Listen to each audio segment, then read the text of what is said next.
हाँ जी, मसीह यीशु के पाक और बरकत नाम में आप सबको मेरा सलाम पहुँचे। खुदावंद आप सबको बहुत बरकत दे और आपके साथ हो। आज एक खूबसूरत मैं आपको खुदावंद का पैगाम दूंगी, खुदावंद के कलाम मुकद्दस में से, मगर उसको उस कलाम को समझाने के लिए एक स्टोरी भी पहले आपको सुनाऊंगी। स्टोरी ये है कि एक तालाब था और तालाब में एक कछुआ और एक मछली रहा करते थे। राइट, आपको पता है कि जो कछुआ होता है वो बहुत स्लो चलता है और आराम आराम से वो बात भी करता है। तो मछली जो होती है ना, वो उसके चौगिर्द तेज तेज तेज तेज तैरती है। तो कछुआ जो होता है ना, हमेशा उसको कहता है, फिश को कहता है कि तौबा कर ले, तौबा कर ले। तो वो उसकी बात को सुनती नहीं। और एक दिन ऐसा होता है कि बहुत ज़्यादा बारिश आती है और जो मछली होती है वो तालाब में से निकलकर और गलियों में आ जाती है, पानी बहुत ज़्यादा होने की वजह से। और जब पानी बहुत ज़्यादा होने की वजह से वो गलियों में आ जाती है, तो ये होता है कि वो एक कसाई के घर में पहुंच जाती है। और कसाई की जो बीवी होती है वो बड़ी खुश होती है, उसने जल्दी से पकड़ा मछली को और उसके चाने जो है ना वो निकालना शुरू कर देती है। और जब उसके चाने उतरते हैं ना, तो वो भी कहती है तौबा तौबा तौबा तौबा। और तौबा कर करके ना वो वापस उसके हाथ से छूट जाती है और उसके बाद वो तालाब में वापस चली जाती है। और वहाँ पे कछुआ उसको देखता है तो वो तौबा तौबा कर रही होती है। और कहती है कि जब वो तौबा तौबा कह रही होती है तो कछुआ उसको देखता है तो कहता है, मैंने तुझे पहले ही कहा था कि तौबा कर ले, तू चाने लुआ के ही तौबा की है ना।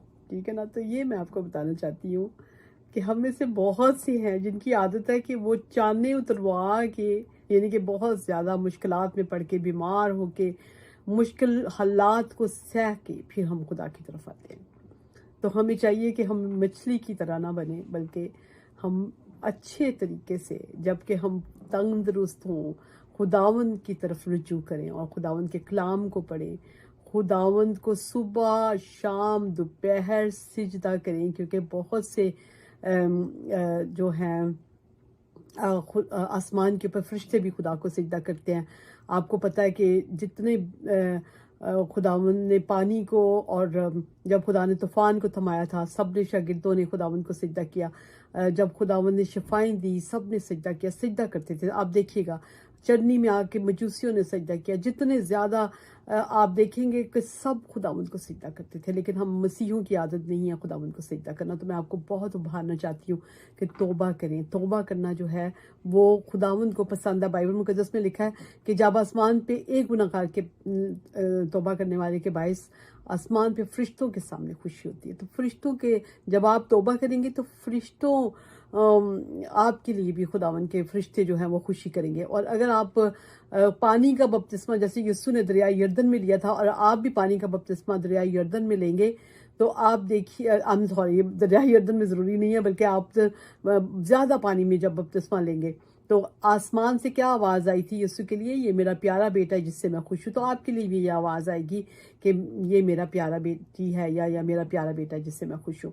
और जब आप पाकरू का बपतिस्मा जैसे कि सारे रसूलों ने लिया, माँ मरियम भी बीच में थी, माँ मरियम के बेटे भी दूसरे बीच में थे, और सारों ने गैर ज़बानें बोली। और जब आप गैर ज़बानें बोलेंगे तो वो पाकरू जो है वो आपके अंदर आ जाएगा, जिसको यीशु मसीह हमें देने के लिए आए थे। खुदावंद यीशु मसीह ने सलीब के ऊपर जान इसलिए दी थी अपनी कि हमारी गुनाह माफ़ हो। और जब हमारी गुनाह माफ़ हो तो खुदावंद ने क्या कहा था कि मैं जाऊँगा और तुम्हारे लिए रूल कुद्स भेजूँगा। तो वो रूल कुद्स कब आया? यीशु मसीह के आसमान के ऊपर जाने के 10 दिन के बाद। और 10 दिन के बाद क्या हुआ था? कैसे मिला वो रूल कुद्स? गैर ज़बानें बोलने लगे। तो गैर ज़बानें बोलना बहुत ज़रूरी है। मैं तो आपको कहूँगी कि बैठे हुए खुदावंद से मांगे, गैर ज़बान मांगे। अगर आपके पास कोई ऐसा शख्स नहीं है जिसको गैर ज़बानें आती हों, और वो गैर ज़बानें जो हैं, क्योंकि जो बोलते हैं वो आपके ऊपर हाथ रखें तो आपको मिल सकता है। लेकिन अगर ऐसा कोई शख्स नहीं है, लेकिन खुदा भी देता है। जैसे कि रसूल सारे अकेले बैठे हुए थे, रसूल सारे थे और वो खुदा से मांग रहे थे कि हमें पाकरू दे, क्योंकि खुदावंद यीशु मसीह उनको कह के गए थे कि बाप की उस वादा के मुंतज़िर रहो जिसका जिक्र तुम मुझसे सुन चुके हो। यूहन्ना ने तुम्हें पानी से बपतिस्मा दिया था, अब थोड़े दिनों में तुम रूल कुद्स से बपतिस्मा पाओगे। तो उन्होंने पाया, ठीक है, उनको सब के ऊपर पाक रूह नाजिल हुआ और वो सब गैर ज़बानी बोलने लगे। तो मैं आपको बहुत उभारना चाहूँगी कि मछली से सबक सीखें। मछली ने जो कि उसको होश नहीं थी, बड़ी शौक से इधर उधर फिरती है, तेज से चलती है और खुदा को भूली हुई थी, लेकिन जब मुश्किलात में पड़ी, जब उसके चाने उतरे तो तब वो खुदा की तरफ तौबा करती हुई आई है। तो आपको भी चाहिए कि आप भी खुदावंद को कबूल करें और पानी का बपतिस्मा लें, पाक रूह का बपतिस्मा लें, अपनी ज़िंदगी खुदा के हुक्मों के मुताबिक गुजारें, क्योंकि पानी का बपतिस्मा और पाक रूह का जो बपतिस्मा है वो तो स्टार्ट है, वो बिगिनिंग है आपकी खुदा के साथ रिलेशनशिप की।